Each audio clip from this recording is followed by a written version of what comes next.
Hi, thanks. Hi. I sent you a direct message Yep, I got it. meant to include my questions. I sent the message without including them on accident. That's okay. Here we are. To just continue, I guess, to just give insight to the message and anybody else that might see this video, which is super scary for me, but even more so of a reason I feel like I need to do it. God found me about 4 years ago officially, and when he did, I was homeless. Well, I'm glad he found you. Kind of like now, except worse.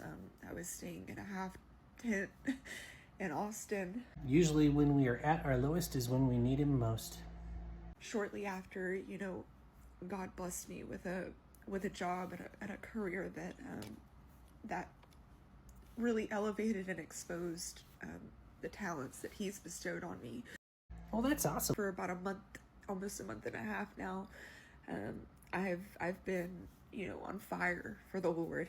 That's always the most thrilling time of your faith life. Because I really started to understand and get a grasp of his greatness. Oh, truly to be in awe of the Lord. Most people don't understand it till it actually happens. That's awesome. Right. And the debt that Jesus paid. A debt that we can never repay. Yep. And that I'm not even worthy to be able to have anything that I have. None of us are. But God has called me by name, right? Yep. And just as he has so many of us. And I understand that. Well, good. I'm glad you understand that. But I watched part 302 of your live series where you answered some of Kim's confusions. Oh, that's this video right here. Mm-hmm. And you brought me some really good clarity in that. And I've always understood, there's nothing that we can do to get into heaven. Right. Unearned, unmerited. Jesus provided that salvation. 1 second, I need to wipe my nose. Take your time. Anyway, so I watched part 302 and, and it really brought me just a little bit more clarity on the fact that, there's absolutely nothing that we can do to get into heaven other than accepting God into our life. That's right. Faith alone through Christ alone. Knowing that Jesus died on the cross for our sins and that being covered by his blood is what grants us eternal salvation. Sounds like you've got a good grasp of the basics. I just had a couple of questions, and so my first one is, I know this life isn't as important as my eternal one, but why is it so hard to get through? Well, that reminds me of Romans 5:3-5. Not only that, but we rejoice in our sufferings, knowing that suffering produces endurance, and endurance produces character, and character produces hope, and hope does not put us to shame because God's love has been poured into our hearts through the Holy Spirit who's been given to us. So you go through hardships because God is creating you into who he wants you to be. He's shaping your character and giving you hope, showing his consistency, showing he takes care of you, and cutting out the parts that hinder you, even if you don't understand how. I'm day by day right now. Yeah, many people are. Not more than 2 days at a time gets paid on my hotel room. But they are paid. My car, recently repossessed, and I can even look at that and say, God can see the money pit that car was, right? Because I'm already financially struggling, and we've been paying on that car for about 2.5 years now, and we still owe $16,000 on the principal, and have had to do so many repairs on it. And so having that car would just be a silly decision, even by somebody who doesn't accept God into their life, right? And so I can see that. So you do have proper perspective. The struggle is that it feels difficult. It's hard to endure, but at least you have a good perspective. It's so hard to get through, and I know that the enemy attacks us, and he does what he can to try to prevent us from praising the Lord. but it's just so hard. And I'm responding to God, but my life makes my response feel fickle. Oh, I get that, but that's also why you're not supposed to do life alone. That's why you need the church as much as the church needs you. It just makes it feel like it's hard to even put words to it. You know, I don't want to say futile because it feels wrong to say that and believe that, and I don't even want to believe that. It's okay to say it feels that way. You're not saying it is. It's okay to have feelings, even if they're negative. Because I know that God has a purpose for my life. He sure does. And I guess I'm being impatient. Oh yeah, I'm always impatient.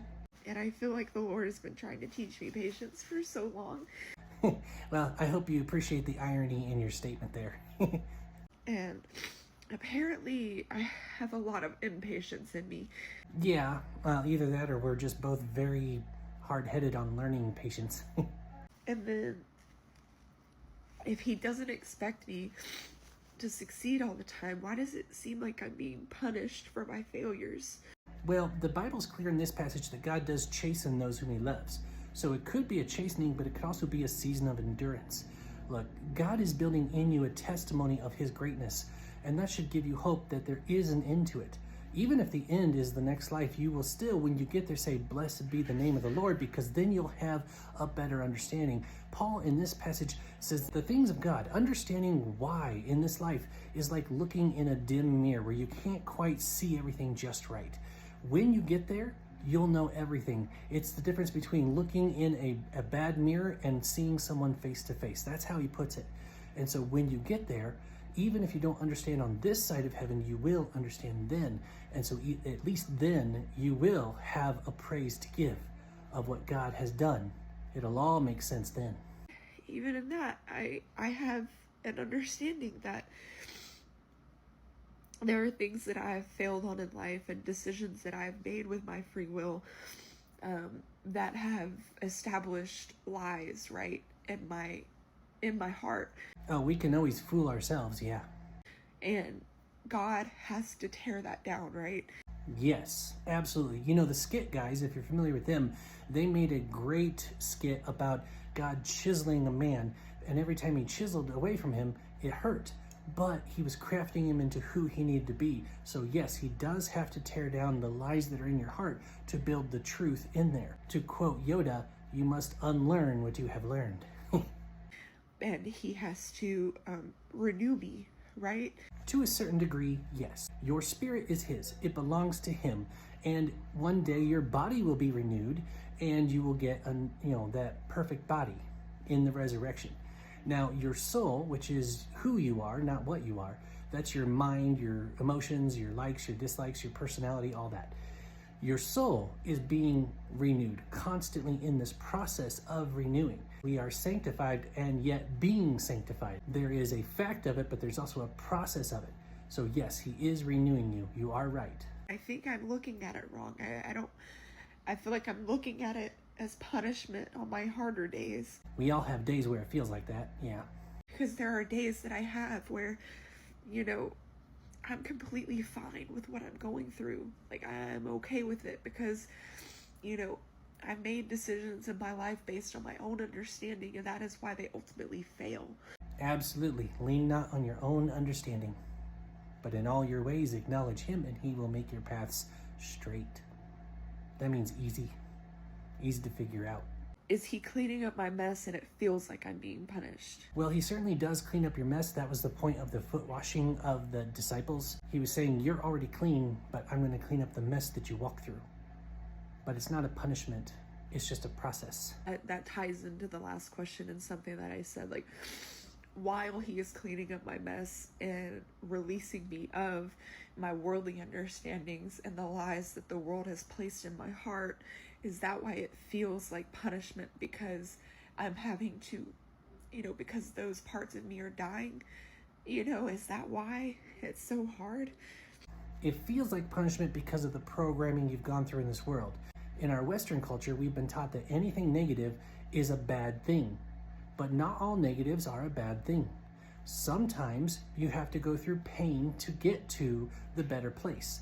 When you are growing muscles, you are literally tearing the cells apart, and your muscles get bigger because they literally reform into two separate cells. Every time you rip one cell apart, it becomes two. And so you're literally tearing your muscles apart to make them bigger. So there are times when pain is necessary to form the thing that needs to be formed.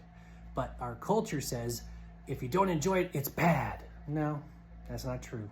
And when I cry about my struggles, does that mean I'm being ungrateful? No, it means you're a person who has a heart and you're frustrated. And there's nothing wrong with that. Even Jesus was anxious about being tortured to death, to the point where he was sweating drops of blood. If Jesus was stressed out, you can be stressed out too. It's okay. Because I don't feel ungrateful, but sometimes I throw a little bit of a fit. Yeah, so do I. And I get concerned about myself, and I think, I better be careful, right? Like, I don't want to, because I'm not ungrateful. Oh, I get it. But does God look at this as me being ungrateful? Not at all. He understands you better than you do. He designed you. And he's been watching a bunch of us for thousands of years. I know that he knows my heart. Very true. So those were my questions. And hopefully you're able to see this.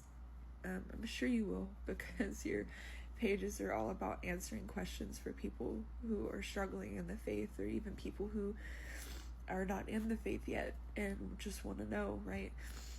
But I thank you for all the videos that I have been able to watch from you. And I'm thankful that the Lord brought me to your page so that, I could even have an opportunity to do this. But hopefully you see this, and hope that you're having a blessed day. Thanks. Well, your message was received, and I hope you have a blessed day too. I hope this was a help for you and others that were watching.